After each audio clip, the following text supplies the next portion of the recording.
이슈 칼럼 이어가도록 하겠습니다. 참 좋은 경제연구소 이인철 소장과 함께합니다. 소장님 안녕하세요. 예, 조금 전에 1시에 상황이 좀 급박하게 변하면서 갑자기 생각하신 부분에 대해서 좀 변하셨을 수도 있을 것 같고요. 여러 가지 좀 지금 거의 뭐 대본에 의존하지 않고 저희가 해야 되는 상황인데 하나하나 여쭤보도록 하겠습니다. 어쨌든 뭐 협상이 잘 될 거라고 개인적으로 좀 보셨습니까? 아니면은 이 정도에서 끝날 거라고 보셨습니까, 소장님은? 일단 미중 무역 협상이 완전히 시장의 기대치처럼 이제 불확실성을 완전히 해소하는 단계, 둘 다 만족스러운 윈윈은 없답니다. 이거는 패권 전쟁이기 때문에 예. 결국은 뭐 이제 선언적인 합의를 한다 하더라도 물밑 기싸움은 계속해서 이어질 수밖에 없는 사안인데, 근데 중요한 게 이게 1박 2일간의 이 협정이에요. 예. 그러니까 현지 시간으로는 조금 우리보다 시간이 늦기 때문에 동부 시간 기준으로 해서 9일 하루의 일정이 끝나는데 아니 정말 다급했으면 90분만 했겠어요. 그렇죠. 첫째 회담은 이미 끝났습니다. 그리고 난 다음에 거기서 나온 팩트는 뭐냐?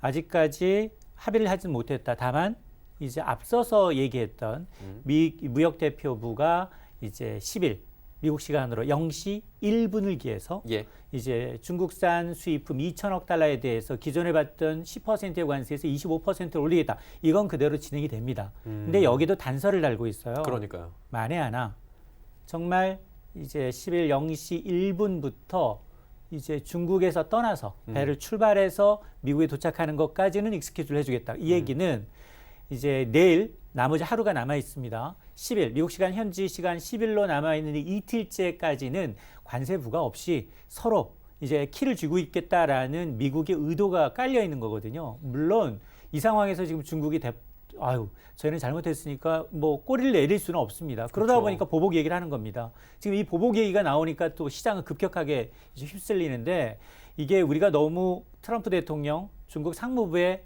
말 한마디 한마디에 휩쓸릴 이유가 전혀 없거든요. 어제도 트럼프 대통령은 갑자기 이제 이 중국이 약속을 깼다. 그렇죠. 그러면서 이 알려지니까 우리는 뭐 코스피가 3% 넘게 폭락을 했지만 정작 대만, 중국, 일본 증시는 1% 내외로 떨어졌어요. 그러니까 너무 우리가 이제 그 1, 2, 2배하는 굉장히 이제 좀 변동성이 큰 장세를 보여주고 있는데, 물론 뭐 한켠 이해가 갑니다. 지금 굉장히 환율도 불안하고요. 예. 외국인 투자가들 지금 매도할지 차익을 실현할지 고민하고 있거든요. 그러나 이제 정확하게 내일 회담 결과를 좀 살펴본 이후에, 그리고 이제 저 개인적으로는 회담 결과가 그렇게 썩 시장이 기대하는 것만큼 불확실성을 완전히 거치지는 않을 것이다라는 겁니다. 또 연장될 수도 있다 이렇게 얘기들도 뭐 나오고 있잖아요. 그렇습니다. 예. 대부분의 이제 전문가들이 아마 이제 이 계속해서 이제 협상 기간, 관세는 주고받는다 하더라도 이제 이 협상 기간은 가져갈 것이다라는 쪽에 베팅을 하고 있고, 만에 하나 정말로 이제 미국산 제품에 대해서, 그리고 이제 중국도 이제 잔여 이 미국 수입산 제품에 대해서 관세를 매기고 협상조차 안 하겠다. 예. 그러면 그건 최악의 시나리오입니다. 그렇죠. 네. 그건 근데 진짜 협상은 최악이죠. 가져갈 것이다라는 정도는 시장에 반영이 돼 있다는 겁니다. 일단은 뭐 우리 증시 같은 경우에는 기침 한번 하면 지금 감기 정도가 아니라 뭐 독감 닷새짜리 지금 걸리고 있는 상황인데, 그러다 보니까 협상 기한이 어쨌든 하루 연장이 됐고요. 또 향후에 연장이 될 수도 있는데, 국내 시장에는 사실 이게 좋은 영향은 절대 없을 것 같아요. 어떻게 돼도. 맞습니다. 지금 가장 중요한 게 외국인들의 동향이거든요. 예. 외국인들이 지금 눈여겨보고 있는 건 어느 시장이든 마찬가지입니다. 외국인이 그 나라 시장에 투자를 한다는 얘기는 기업 실적과 환율을 봅니다. 우리는 그동안 굉장히 펀더멘털이 나쁘지 않았어요. 그렇죠. 환율도 굉장히 변동성이 적은, 우리가 얘기할 때 그래도 꾸준히 불황형이긴 하지만 흑자를 내고 있고, 맞아요. 기업 실적도 나쁘지 않았기 때문에 줄곧 연초부터 한 6조 넘게 쓸어 담았던 거였는데, 예. 지금은 갑자기 최근 몇 달 동안 분위기가 확 바뀌고 있습니다. 환율의 경우에는 거의 어제 1180원을 넘었어요. 넘어섰습니다. 자, 이 정도로 거의 이제 1년 전과 비교하게 되면 10% 넘게 이제 원화 가치가 떨어졌다라는 겁니다. 그렇죠. 이 환율이라는 건 이 한 국가의 이제 달러 대비 통화의 이제 어떤 발전 비율이기 때문에, 교환 비율이기 때문에 통화 가치가 떨어지고 있다는 건 우리 경제에 대한 믿음이 굉장히 희석되고 있다라는 예. 말이고, 또 하나 기업 실적도 우리가 가장 잘 나가고 있는 기업들의 실적마저 뚝뚝 떨어지고 있어요. 그렇죠. 이러다 보니까 실적도 불안하지, 여기다 환율의 오름폭은 더 가파르지, 외국인은 여기서 차익을 실현해도 손해가 아니기 때문에 빠져나갈 개연성이 굉장히 높다는 겁니다. 이게 진짜 환율이 1130원 레인지에서 계속 움직이다가 지금 갑자기 한 50원 정도가 GDP 마이너스 0.3% 속보 뜬 뒤로 그게 참 공교롭게 뭐 까마귀 날짜 배 떨어졌다 이런 것처럼 됐는데 어쨌든 간에 트럼프 대통령의 공세는 정말 대단합니다. 뭐 민주당 쪽과 협상할 생각하지 말아라라고 지금 내년 재선까지 이미 뭐 거의 확신하는 듯한 얘기들을 하고 있는데 그러다 보니까 이란에도 지금 강경 대응을 계속 하고 있고요. 철강, 알루미늄, 신규 제재까지 가한 건데 그러다 보니까 뭐 북한 미사일 쐈죠. 발사체라고 정정하겠습니다. 아직까지 발사체라고 하니까요.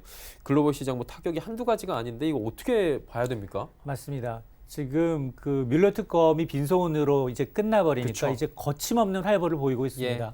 그리고 이제 어제 정작 이제 북한의 2차는 탄도미사일이라고 트럼프 대통령이 언급을 했어요. 미사일로 그렇게 얘기했음에도 불구하고 지금 뭐 글로벌 금융시장의 모든 이목이 트럼프 대통령의 트윗 그리고 이제 북한과 이란에 쏠리고 있는데 예. 근데 대외 문제에 있어서 외교 문제에 있어서 트럼프 대통령은 확고합니다.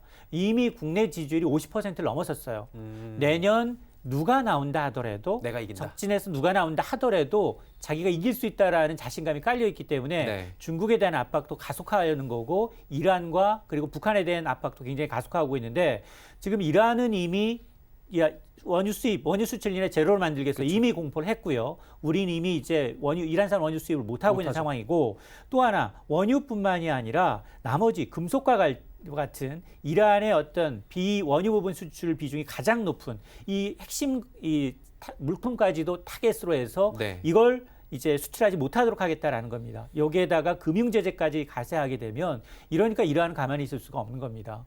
계속해서 60일 정도 이내에 이런 이제 제재를 풀지 않으면 나는 핵 개발 다시 하겠다라는 거고 여기에다 또 북한은 1, 2차 조금 더 긴 거. 닷새만에. 그렇습니다. 예. 우리는 이제 굉장히 발사체라는 이름으로 이제 굉장히 완곡하게 표현을 했습니다. 첫 번째는. 예. 그러나 미국에서조차도 두 번째는 발사체가 아니라 미사일이라고 단정하고 있기 때문에 아마 이란에 대한 제재 강화가 어쩌면 트럼프 대통령은 간접적으로 이제 북한을 압박하는 요인이 될 수도 있기 때문에 아마 계속해서 이런 트럼프의 강공 그리고 이제 이란과 북한의 벼랑 끝 전술은 이어질 수밖에 없는 상황인데 불안한 건 우리 국내 금융시장입니다. 그렇죠. 뭐 지금 이란과는 원유를 지금 주고받아야 되던 상황이었고 북한은 지정학적 리스크고 중국 같은 경우에는 지금 미국이랑 어떻게 되느냐에 따라서 우리 수출이 지금 좌지우지되는 상황이고 환율이 움직이는데 그러다 보니까 3월 경상수지 뭐 안 좋다고 얘기들은 나왔잖아요. 이거 어떻게 보는 게 좋습니까? 지난 한 3년 동안 아마 글로벌 금융시장에서 신용등급이 오른 몇 개 안 되는 국가가 우리나라예요. 예. 그다음 우리가 자랑했던 게 경상수지 국자 우리는 줄것이다.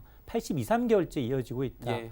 이제 뭐 불황형 흑자에서 경상수지 흑자 폭이 줄어들고는 있지만 굉장히 펀더멘털이 견고하다라는 데는 우리가 수출 기업들이 돈을 벌고 있다라는 거였습니다. 그렇죠. 그런데 지금 상황이 굉장히 좋지 않습니다. 반도체를 중심으로 해서 지난해 말부터 빠지고 있죠. 이러다 보니까 수출은 5개월 연속 뒷걸음질 치고 있습니다. 상품을 잘 만들어서 팔던 우리 기업들의 이익이 줄어들고 있기 때문에 특히나 4월 들어서는 대규모 배당을 받는 외국인들은 지금 이 배당으로 받은 돈을 완전히 빼서 달러로 환전해서 가져갈까를 고민하고 있는 상황이다 보니 4월 되면 이 경상수지 흑자가 이제 적자로 돌아서지 않겠느냐라는 관측이 나오고 있습니다. 네. 물론 뭐 정부 당국자의 경우에는 소폭이긴 하지만 흑자가 뭐 줄어들고 있는 건 맞지만 흑자는 유지할 것이다라는 낙관론을 펴고 있는데 어쨌든 이 트렌드를 보게 되면 불황형 흑자라는 건 수출과 수입이 동시에 줄어들고 거기에다가 수출 감소폭이 더 커서 나타나는 현상이기 때문에 언젠가는 타이밍의 문제일 뿐 바닥을 드러낼 수밖에 없는 상황입니다. 그럼 이제 말씀해 주신 대로 3월 안 좋았고요. 4월은 적자 가능성까지 대두가 되고 있는데 주요 원인들 뭐 저기 배당받은 것들 역외 환송하고 뭐 이런 것들도 있겠지만 어떤 것들이 또 있어요? 그렇습니다. 지금 이제 이렇게 흑자 규모가 줄고 있는데 반도체 가격 하락에 따른 수출액 줄어드는 것도 물론 문제고요. 예. 여기에다가 지금 그 최근 국제유가가 오르다 보니까 이것도 경상수지 악화의 요인입니다.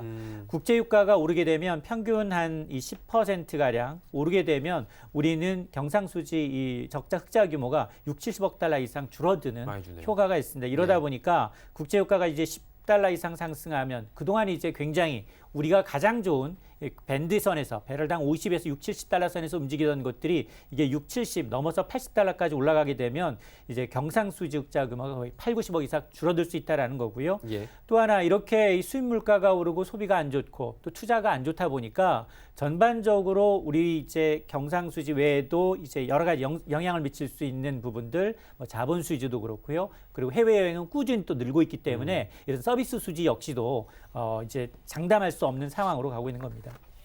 한마디로 이제 불황형 흑자에서 불황형 적자까지 갈 수 있다라는 부분을 염두해 둬야 되는 상황이고요. 지금 쉽지가 않습니다. 국내외적으로 지금 거의 뭐 우리나라도 사면초가인 상황인 건데 그러다 보니까 원화 약세도 심각하고 뭐 하나 나은 게 없잖아요. 저희가 지금 오늘 얘기한 것 중에서 긍정적인 부분이 한 개도 없습니다. 맞습니다. 예. 저 사실은 한 11시쯤에 방송사를 해서 출발했는데 네. 그때 확인하기는 플러스더라고요. 그렇죠. 그리고 예. 환율은 하락했고 그래서 괜찮게 마감하는구나. 어제 너무 많이 떨어졌기 그쵸. 때문에 적어도 기술적 반등 수준에서는 좀 마감을 하겠구나 했는데 말씀하신 것처럼 지금 대통령은 출범 2년차 돼서 굉장히 지금은 어렵지만 이제 2분기 저점이고 하반기에는 2.5에서 2.6% 2% 성장이 가능하다라고 네. 자신감을 굉장히 심어주기 위해서 노력을 했습니다만 그러나 전문가들이 봤을 때 이게 딱히 이제 긍정적으로 변하는 시그널이 없다는 겁니다. 그렇죠. 투자도 그렇고요. 반도체는 치킨 게임, 제2의 치킨 게임이 지금 시작됐다라는 분위기가 더 압도적으로 많은 상황이고요.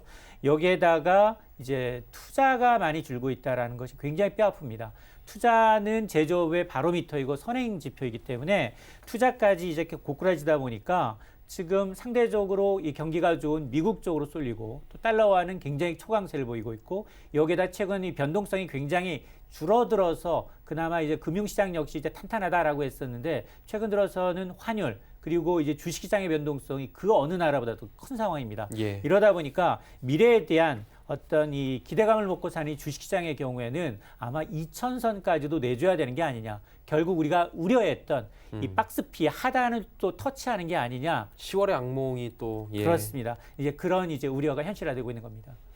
그러면은 지금 상황에서 좀 뭐 전략이라는 게 거의 무의미하다라고 전문가들이 지금 신문 기사 찾아보면 다 그래요. 왜냐하면 예. 지금 뭐 인보사 사태를 비롯해서 삼바 사태를 비롯해서 반도체 이외 주춤하면 바이오로 좀 건너가고 예. 바이오 주춤하면 게임으로 가고 또 테마주를 찾아서 갔었는데 지금 북한 테마주도 없고요. 예. 그리고 난 다음에 바이오도 지금 전부 다 타겟이 되고 있고요. 예. 이러다 보니까 지금 주식 시장에서 이제 오히려 돈을 빼서 이제 뭐 다른 암호화폐라든가 이 부동산이라든가 이쪽으로 또 이제 약간씩 움직이는 이제 패턴이 나오고 있습니다. 이러다 네. 보니까 가장 크게 대내외적인 변수들이 워낙 굵직굵직한 변수가 거쳐야 될 것들이 있기 때문에 이걸 좀 확인하는 대외적으로 뭐 미국 경기 제외하고 유럽, 중국 대부분의 성장률 둔화되고 있죠. 그럼에도 불구하고 보호무역제는 기승을 부리고 있습니다. 유가 불안하고요. 내부적으로 앞서 제가 말씀을 드렸던 이제 계속 반도체 위에 먹거리가 좀 나타나지 않고 있어요. 그렇죠. 자, 이 부분에 대한 것들. 그러나 국회는 일을 하지 않고 있습니다. 여기에다가 버스 바로 이제 오늘 파업하죠. 그렇습니다. 15일부터 이제 파업한다고 예. 하죠. 이러다 보니까 이 지금 최저임금 내년도 이제 이 논의를 해야 되는데 이제 공익위원들은 전부 다 사퇴했습니다. 사퇴했어요. 이러다 8명이. 보니까 지금 전반적으로 시계 제로란 표현이 딱 맞습니다. 이 뭐 하나라도 지금 실타래가 좀 엉켜 있는 게 풀려야 되는 게 하나도 풀린 게 없다 보니까 뭐 많은 전문가들이나 언론사에서 좋은 얘기가 안 나오는 것 같은데 오늘은 좀 좋은 얘기가 덜 나왔지만 다음 시간에는 이인철 소장님과 좀 재미있는 얘기를 좀 나눌 수 있기를 저희가 개인적으로 바라보도록 하겠습니다. 이쯤에서 오늘 이야기는 좀 마쳐야 될 것 같습니다. 고맙습니다.